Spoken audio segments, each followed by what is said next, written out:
Goedemorgen, good morning, church.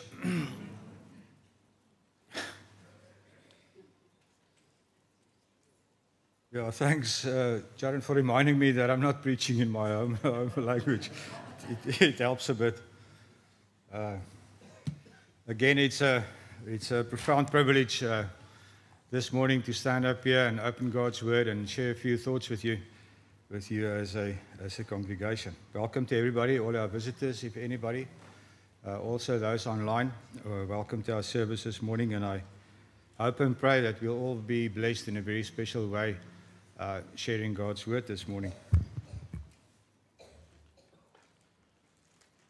Before we start, let's just open with a word of prayer. Heavenly Father in heaven, we come before you with humble hearts with humble hearts, and for the privilege that we have to open your Word today. Dear Lord, we thank you for everybody here present this morning. And we ask you that you will bless us each in a very special way. We pray for those that can't be here. You also be with them through your word and your spirit in this day. Bless us in this worship. Guide our ways and our thoughts. And this we pray in Jesus' name. Amen.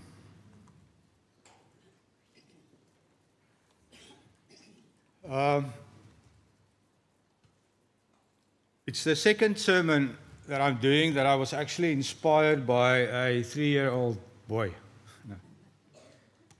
And the title of the sermon is The Question of a Lifetime. Now, I think you will agree with me that life is a room filled with questions. From the moment that a child is born, from that moment a thought is formed, people begin to ask questions. And as we grow up, these questions changes. They become more complex, they become more heavier, more urgent, more serious. And our questions sort of defines what stage we are in our life. If we think of a child, and we are tremendously blessed to have our children with us or close by us.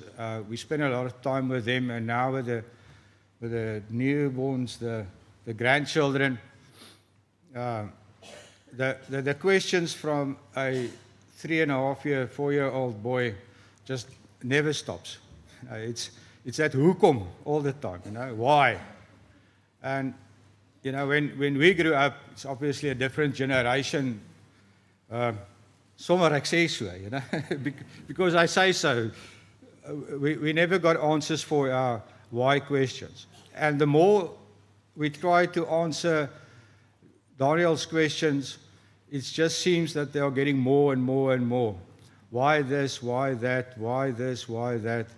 And they just keep on, carry on coming like a wave of questions until that little mind is satisfied with the answer that he's looking for. As a child, their questions are basic. They wonder who their friends will be. They wonder what they'll be when they grow up. They wonder if the teacher or their friends will like them or not. They'll wonder what toy or present they'll get for their birthday or Christmas. And these questions seem sort of small to us, but to that child, those questions are the entire world. Then if we move on and we grow up a bit and we think of a teenager, these questions become more sharp, laced with anxiety and a search for self. Questions like, who am I really? Why am I perhaps a little bit different? Does anyone truly love me? These are the questions that keep them awake at night.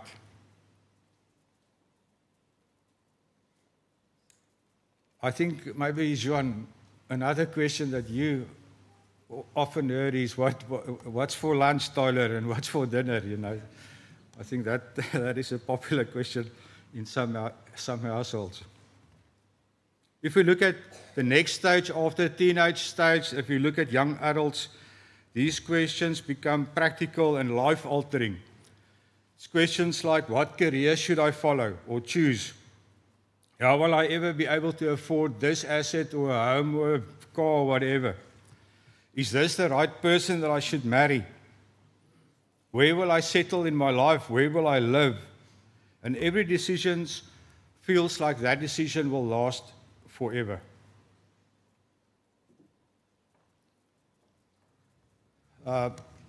As you know, 2 of my sons are qualified pilots. And I were fortunate enough to sponsor them through flight training.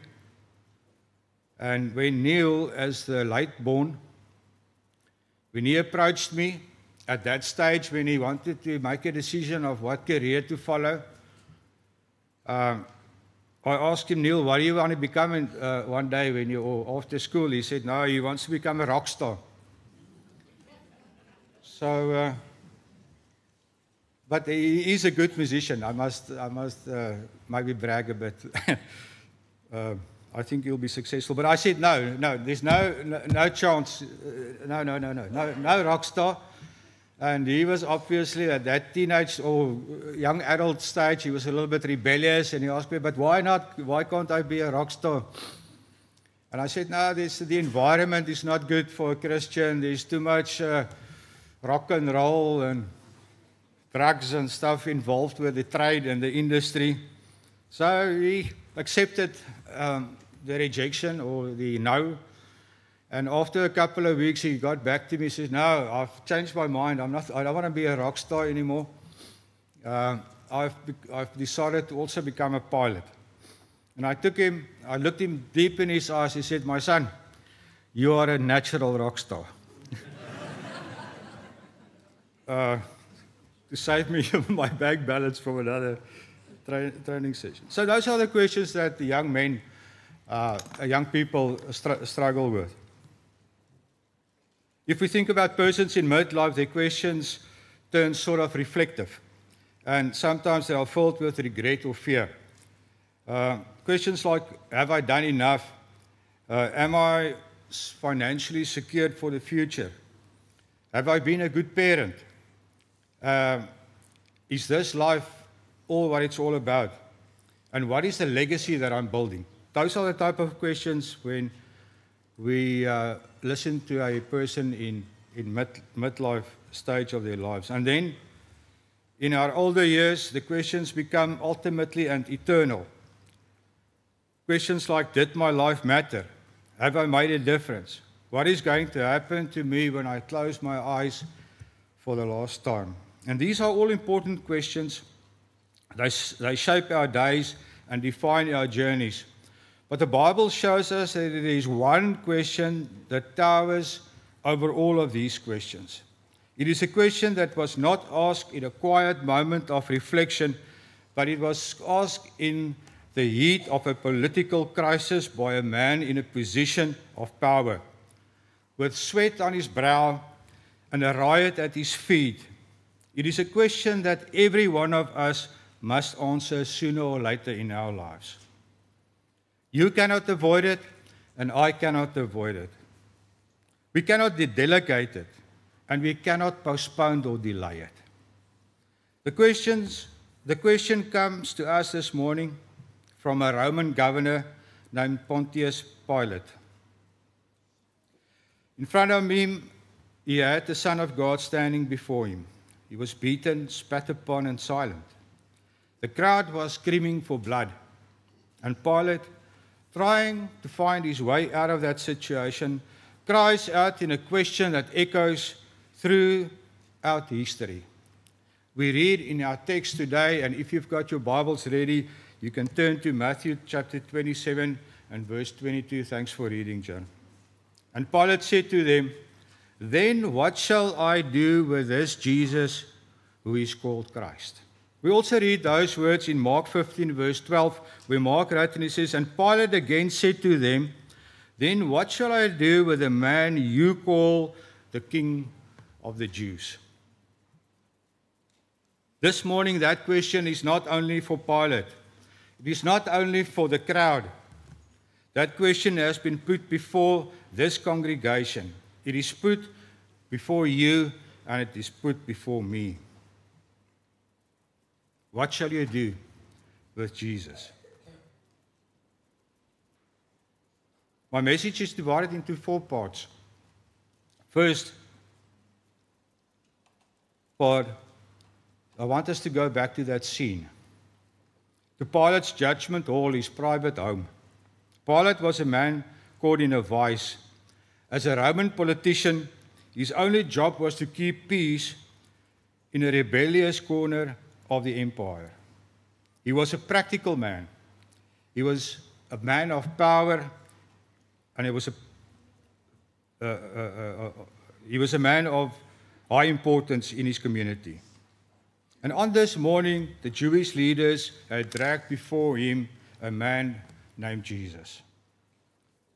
Pilate, for all his faults, could see the truth in the situation. The scripture teaches us that he knew that it was out of envy that they had delivered him to be judged.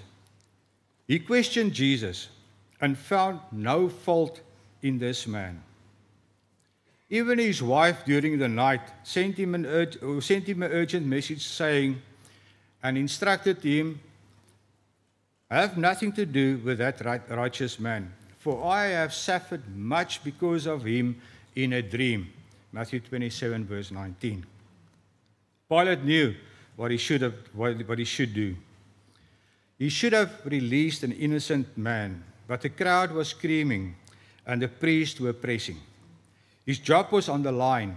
His image was on the line. His reputation was on the line.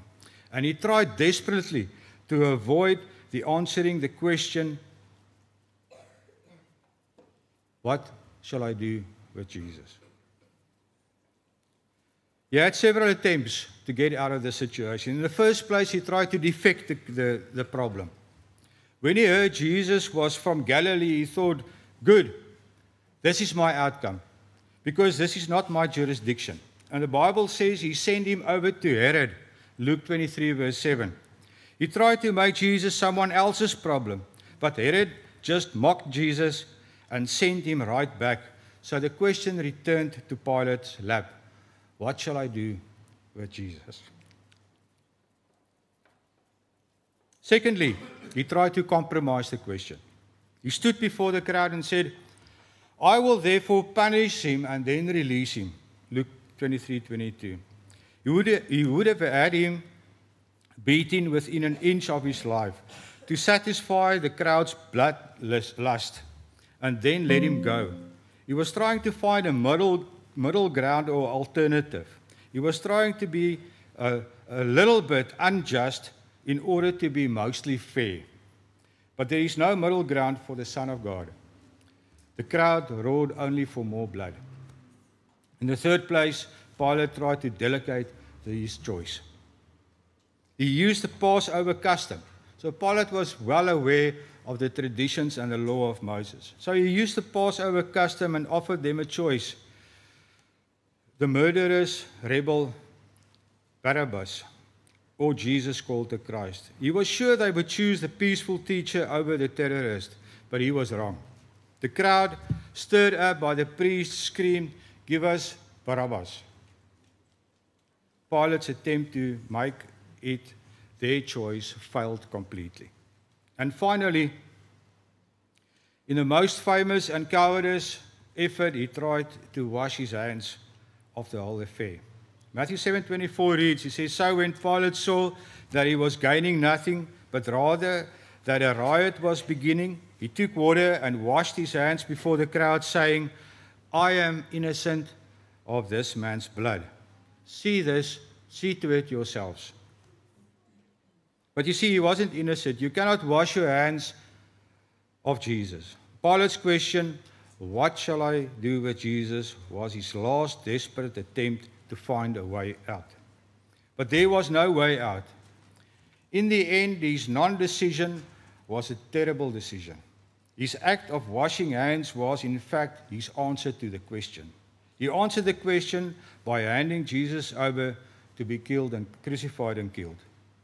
He chose his job. He chose his political security. He chose the approval of the crowd. And he chose to murder an innocent Son of God. My friends, this morning, I want to put it to you simply that we are all we are all a Pilate. We are all confronted with this innocent man, this king called Jesus. We are pressured by the pleasures of this world. We are pressured by our families,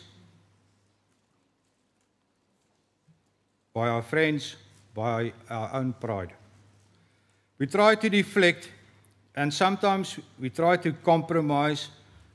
We try to put the decision off until a more convenient time or opportunity. We try to wash our hands and say, this is a personal matter. But neutrality is not an option, as we see with Pilate. To do nothing with Jesus is to reject him. This question of who is Jesus, what shall we do with Jesus, it haunts history. The question did not die or end with Pilate. It has haunted the most powerful and intelligent people who have ever lived. No one can simply ignore Jesus because he is the central figure in human history. If we consider a leader named Napoleon Bonaparte, here was a man who conquered the continent, a man who understood power, a man who built an empire with a sword. Near the end of his life, exiled on the island of St. Helena, he reflected on his own legacy versus the legacy of Christ, and he said the following words: I know men, and I tell you that Jesus Christ is no mere man. Between him and whoever else in the world, there is no possible term of comparison. I have inspired multitudes with such a devotion that they would have died for me, but my presence was necessary. Now that I am at St. Helena, where are my friends? What an abyss between my deep misery and the eternal kingdom of Christ, which is proclaimed, loved, and adored, and which is extending all over the earth. Napoleon, the great conqueror, looked at his own failed empire and the undying, growing empire of Jesus Christ, and he was baffled. He had to wrestle with this question: what shall I do with this man called Jesus the Christ, whose power is greater than all my armies? The next person we consider is a person called C.S. Lewis. He was a brilliant atheist, a professor at Oxford University, a man who was perfectly content in his world of books and intellectual arguments. He did not want to be bothered by Jesus. He set out, in his own words, to disapprove the claims of Christianity. But as he studied the life and the words of Christ, he became trapped by a terrible logic. He famously wrote in his book, Mere Christianity, the following: A man who was merely a man and said the sort of things Jesus said would not be a great moral teacher. He would either be a lunatic on the level with a man who says he is a poached egg, or else he would be the devil of hell. You must make your choice. Either this man was and is the Son of God, or else a madman or something worse. You can shut him up for a fool, you can spit at him or kill him as a demon, or you can fall at his feet and call him Lord of God. But let us not come with any patronizing nonsense about his being a great human teacher. He has not left that open to us. He did not intend to. Lewis, the great intellectual, answered the question by bowing his knee. He found that you cannot just respect Jesus. You must either worship him or dismiss him as a madman. From conquerors to philosophers, the greatest minds in history have been forced to stop and deal with this one question about the man from Nazareth. His shadow falls across every human life, and we are no different. We too must give this answer. This question existed before Christ. The question existed way long before this event.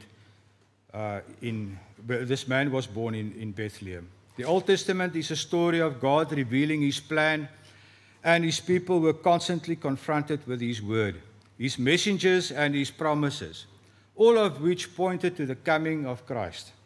How they answered God's word then is how people answer Christ now. In the beginning, if we look at Adam and Eve, they had one command from God to keep, and when they broke it, their sin confronted them. And when they heard the sound of the Lord walking in the garden, what did they do?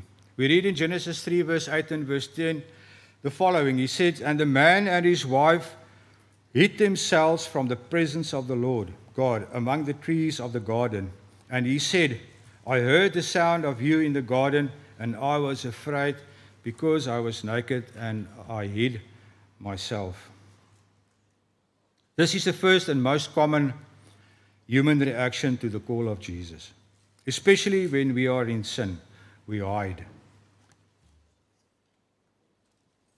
If we fall into sin, we know that we've done wrong, and suddenly the thought of coming to church service on a Sunday makes us feel ill.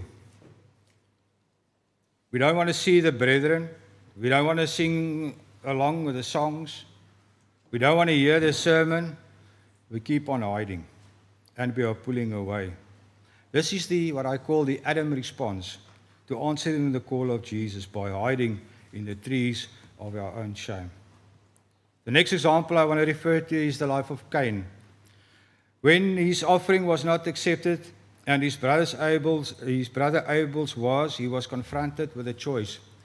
God Himself came to him and said, "Why are you angry? If you do well, will you not be accepted?" How did Cain answer this call to humble himself and do what was right?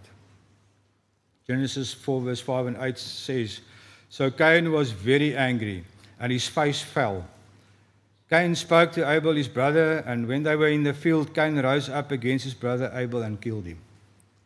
And this is the angry response to the question. Some people, when confronted with the claims of Jesus, get angry. They hate the light because it exposes their deeds, as we read in John 3 verse 20. They don't want to be told that their offering, their life, their religion, their lifestyle is not acceptable. And in their anger, they attack the message, and most often also the messenger. Next, we can look at the life of Moses. When God confronts him at the burning bush, and He gives him a mission to go and free His people, this was a clear call from God. What was Moses' reaction or answer to this call? It was a flood of excuses. Who am I that I should go to Pharaoh? I'm not good enough. If they ask me, what is his name, what shall I say to them? I'm not smart enough. Oh my Lord, I am slow of speech and tongue. I don't have the talent to do what you want me to do. And this is what I call the excusing response to the question. How many of us today answer this question, what shall I do with Jesus, with excuses? I am not good enough. I'm not a good enough Christian to do this or to do that. I'm too busy with my career. I'm too busy with my family. It's too hard to live that life. I'll do it later. Is an excuse. It's just a polite no. And then we can look at the life of Josiah, the young king. They found the lost book of the law and they read it to him. He is confronted, perhaps for the first time, with the pure word of God and the reality of his people's sin. He doesn't get angry like Cain, and he doesn't make excuses like Moses. 2 Kings chapter 22 verse 19 says, "Because your heart was penitent and humbled yourself before the Lord, when you heard what I spoke against this place, and you have torn your clothes and wept before me, I also have heard you, declare the Lord." And this is the humble response. This is the correct answer. He heard the word, it broke his heart, and he immediately acted on it, leading the entire nation to reform and repent. He answered to the word, his answer to the word was humble, immediate obedience. And then in part 4, the question became face-to-face, reality in the New Testament. When we come to the New Testament, the question is no longer hidden in types of shadows. The word has become flesh. And now men and women must deal with a man called Jesus, face-to-face. We read in Mark chapter 10 about the rich young ruler. Here is a man we would all admire. He was rich, he was powerful, and he was moral. The Bible teaches us that he came running to Jesus. And, I remember my dad had a sermon about this. It's very seldom that you'll find people running to Jesus. It's just a distinct explanation of how eager this man was to meet Jesus. He kneels before him. And he asks the most important question. He says, "Good teacher, what must I do to inherit eternal life?" He was sincere and he was eager. And then Jesus lists the commandments. And the man says, "Teachers, all these things that you have listed, I kept them from my youth." And then the Bible says something very, very beautiful. And Jesus looked at him and he loved him. Mark 10:21. And out of that love, Jesus put his finger on one thing that stood between this man and the kingdom of God. And this was his idol. "You lack one thing. Go, sell all that you have and give to the poor, and you will have treasure. You will have treasure in heaven. Then come and follow me." What was this man's answer to, "What shall I do with Jesus?" In verse 22 he says this man was disheartened by this saying, and he went away sorrowful, for he had great possessions. This, my friends, is one of the most tragic answers in all the Bible. This is the sorrowful no. This man wanted eternal life, but he wanted his money more. He knew Jesus had the truth, but the cost was too high. How many today answer the call of Jesus in this same way? They know the gospel is true. They know they need to be baptized. They know they need to give up this or that sin. But they look at their possessions, their pride, their comfortable lifestyle, and they go away sorrowful. They choose their comfort over Christ. Then we look at a crowd. On one particular Sunday, Jesus rides into Jerusalem on the back of a donkey, and they are throwing their cloaks on the ground, waving palm branches and shouting, "Hosanna to the Son of David. Blessed is he who comes in the name of the Lord. Hosanna in the highest." Matthew 21, verse 9. They were all in. Their answer was a resounding, "Yes, he is our king."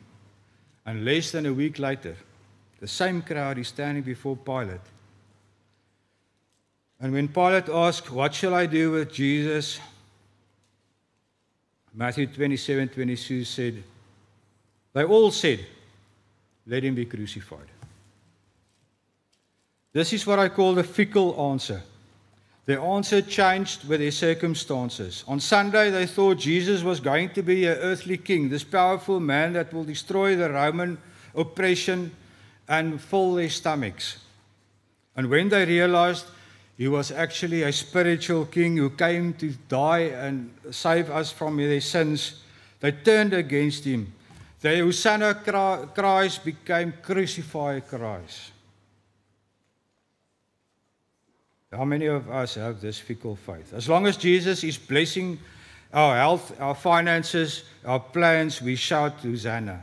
But when the trials comes, when we lose the jobs, when a sickness strikes, when following Jesus becomes hard, our answer changes. We abandon him. Next, we can look at the lives of the apostles. They were not perfect men. Peter answered questions with a glorious confession, "You are the Christ, the Son of the living God." Matthew 16:16. And then in a moment of fear and doubt, he answered with a curse, "I do not know that man." Matthew 26:74. Thomas answered the question with doubt, "Unless I see, I will never believe." But when confronted by the risen Lord, his answer became the greatest confession ever, "My Lord and my God." John 20:28. Their answers were messy. It was imperfect. It was full of failure. But what was their final answer? The apostles left their nets. They left their tax booths. And after their failures, they came back. They received the Great Commission. And they went out and preached the gospel to the whole world. And every one of them, except one, died a martyr's death. The final answer to "What shall I do with Jesus?" was, "I will give him my entire life, even my last breath." And then there was Judas. He looked like the other apostles. He walked with them. He talked with them. He was actually one of the 12. But his answer to the question was different than the others. His answer was, "I will use him." He saw Jesus as his path or his way to money and power. And when that failed, his answer became, "I will sell him." And this is the most terrifying answer of all. To be so close to the light, to know the truth, and to betray him for the passing treasures of this world.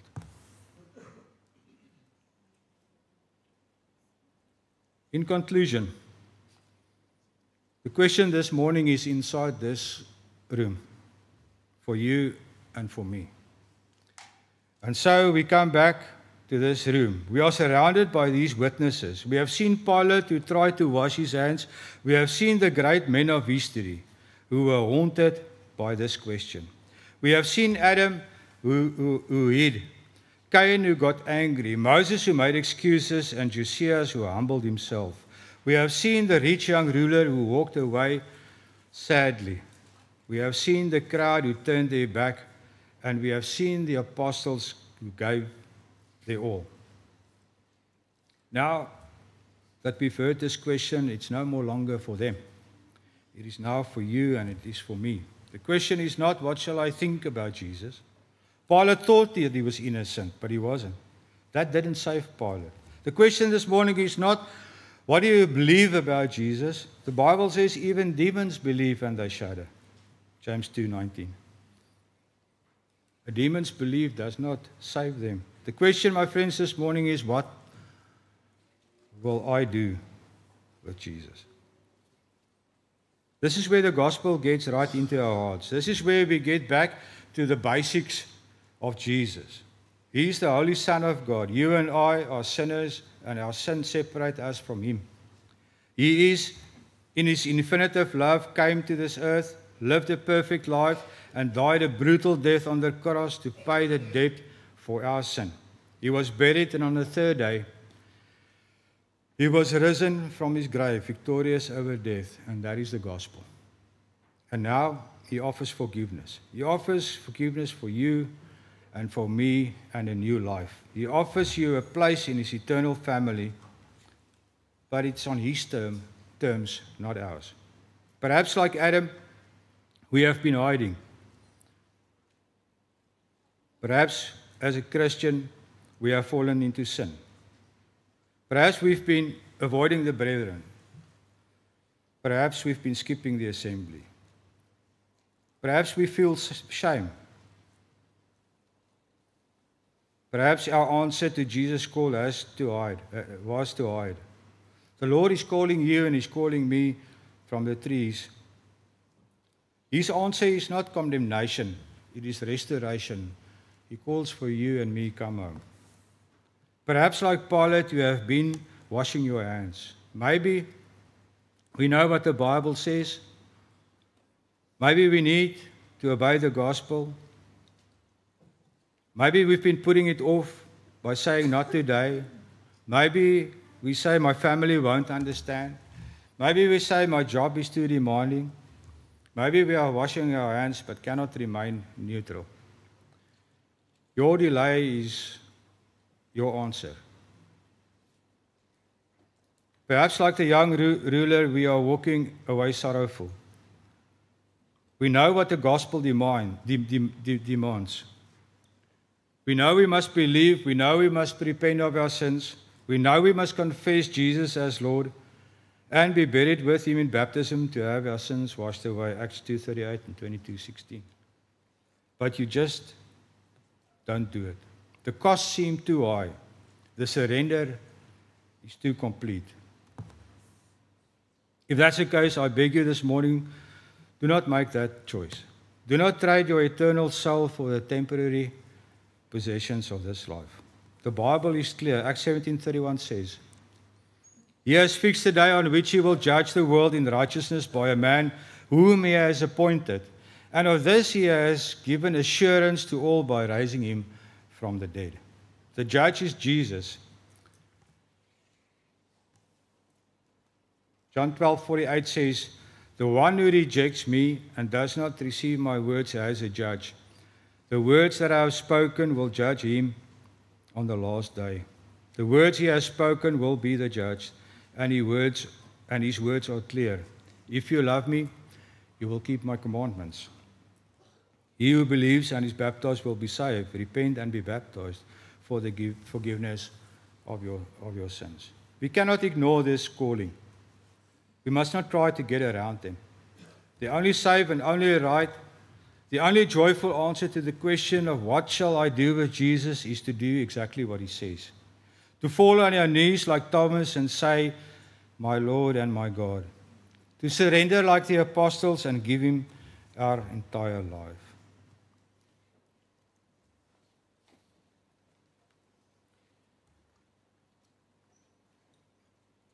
If you are here today and have never obeyed the gospel, your answer is clear. Answer him by believing he is God's Son. Answer him by repenting from your sins. Answer him by confessing his name before others. And answer him by being buried in the waters of baptism so that his blood can wash away our sins. And you can rise and walk in a new life. If you are here today as a child of God who has been hiding, your answer is also clear. Come home and ask for the prayers of your family. Pilate's question hangs in the air of this room. You and I cannot avoid it. What will you do with Jesus? Let's stand together and sing our closing song.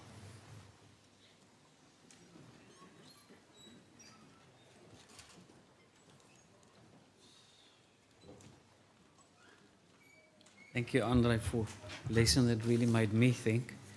And think of the song as well. Let's sing. Jesus is standing in Pilate's hall, friendless, forsaken, betrayed by all. Hearken what meaneth the sudden call. What will you do with Jesus? What will you do with Jesus, my friend? Neutral you cannot be. Someday your heart will be asking, oh friend, what will he do with me? Jesus is standing on trial still. You can be false to him if you will. You can be faithful through good for real. What will you do with Jesus? What will you do with Jesus, my friend? Neutral you cannot be. Someday your heart will be asking, oh friend, what will he do with me? Will you evade him as Pilate tried? Or will you choose him whatever he tried? Vainly you struggle from him to hide. What will you do with Jesus? What will you do with Jesus, my friend? Neutral you cannot be. Someday your heart will be asking, oh friend, what will he do with me? Jesus, I give thee my heart today. Jesus, I'll follow thee all the way, gladly obeying thee will you say. This will I do with Jesus. What will you do with Jesus, my friend? Neutral you cannot be. Someday your heart will be asking, oh friend,